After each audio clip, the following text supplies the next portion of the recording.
গরমের দিনে ঠান্ডা কিছু খেতে মন চাইলে অনেকেই প্রথমে যে নামটা ভাবে সেটা হলো স্প্রাইট। স্বচ্ছ ঝকঝকে এই পানীয়টি খুললেই ফিজ শব্দ আর লেবু লাইমের ফ্রেশ স্বাদ, যা মুহূর্তেই তৃষ্ণা মিটিয়ে দেয়। কিন্তু কখনো কি ভেবেছেন এই ছোট্ট বোতলের ভেতরের পানীয়টা আসলে কিভাবে তৈরি হয়? আজ আমরা জানব স্প্রাইট তৈরির পুরো গল্প, ফ্যাক্টরিতে কাঁচামাল থেকে শুরু করে বোতল পর্যন্ত পৌঁছানোর সম্পূর্ণ প্রক্রিয়া। গল্পটা শুরু হয় অনেক বছর আগে। ১৯৬১ সালে প্রথমবার বাজারে আসে স্প্রাইট। এই পানীয়টি তৈরি করেছিল বিখ্যাত company the Coca Cola company. তখন কোম্পানির লক্ষ্য ছিল এমন একটি সফট ড্রিঙ্ক তৈরি করা যা হবে একদম ফ্রেশ, লেমন আর লাইমের মিশ্র স্বাদে ভরপুর। আর সেই লক্ষ্য থেকেই জন্ম নেয় স্প্রাইট। সময়ের সাথে সাথে এই পানীয়টি এতটাই জনপ্রিয় হয়ে ওঠে যে আজ পৃথিবীর প্রায় ১৯০টির বেশি দেশে মানুষ স্প্রাইট পান করে। কিন্তু এই পানীয় তৈরি করতে লাগে কয়েকটি গুরুত্বপূর্ণ উপাদান। প্রথমেই প্রয়োজন বিশুদ্ধ পানি। এর সাথে যোগ করা হয় চিনি বা হাই ফ্রুক্টোজ কর্ন সিরাপ, যা পানীয়টিকে মিষ্টি স্বাদ দেয়। তারপর ব্যবহার করা হয় লেবু ও লাইম ফ্লেভার, যা স্প্রাইটের সেই বিশেষ ফ্রেশ স্বাদ তৈরি করে। এছাড়া থাকে সাইট্রিক অ্যাসিড এবং কার্বন ডাই অক্সাইড গ্যাস।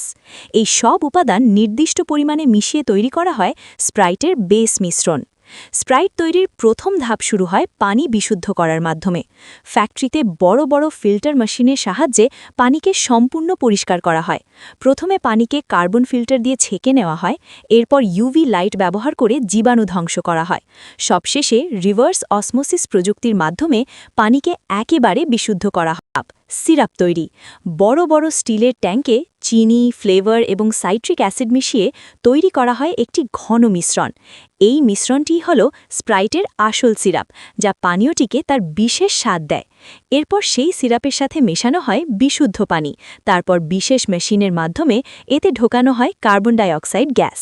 এই গ্যাসের কারণেই স্প্রাইট খুললেই শোনা যায় সেই পরিচিত ফিজ শব্দ, আর পানীয়টি হয়ে ওঠে ঝকঝকে ও সতেজ।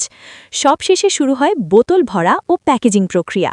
অটোমেটিক মেশিনের মাধ্যমে প্রথমে বোতলগুলো ধোয়া হয়, তারপর সঠিক পরিমাণে পানীয় বোতলে ভরা হয়। এরপর লাগানো হয় ক্যাপ এবং বোতলের গায়ে লাগানো হয় লেবেল।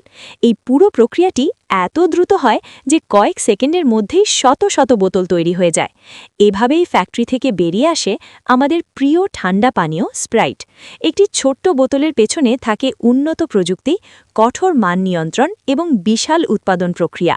তাই পরের বার যখন আপনি স্প্রাইট খাবেন, তখন মনে রাখবেন এই ছোট্ট বোতলের পেছনে লুকিয়ে আছে এক বিশাল ফ্যাক্টরির গল্প।